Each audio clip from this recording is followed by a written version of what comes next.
সুপ্রিয় দর্শক শ্রোতা বন্ধুরা, আশা করি সকলেই ভালো আছেন। সকলের সুস্থতা কামনা করে শুরু করছি আজকের আলোচনা। অনেক রোগী দেখা যায় কৃমির যন্ত্রণায় ভোগেন। বিভিন্ন ধরনের কৃমির ঔষধ খেয়েছেন, কিন্তু ভালো ফলাফল পাননি। এমনও দেখা যায় অনেকেই মেবেন্ডাজল যুক্ত ঔষধ মাসের মধ্যে 2 থেকে 3 বার পর্যন্ত খেয়ে থাকেন।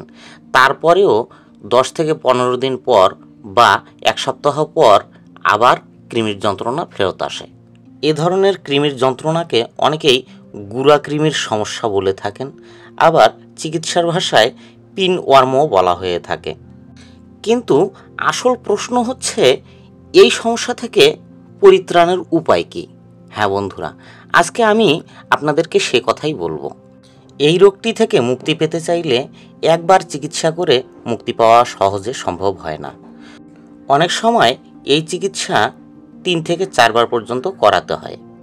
এই কৃমির সমস্যা থেকে মুক্তি পেতে চাইলে প্রথমে মেট্রোনিডাজল যুক্ত ঔষধ টানা 3 দিন বা 4 দিন পর্যন্ত প্রথমে চালাতে হবে।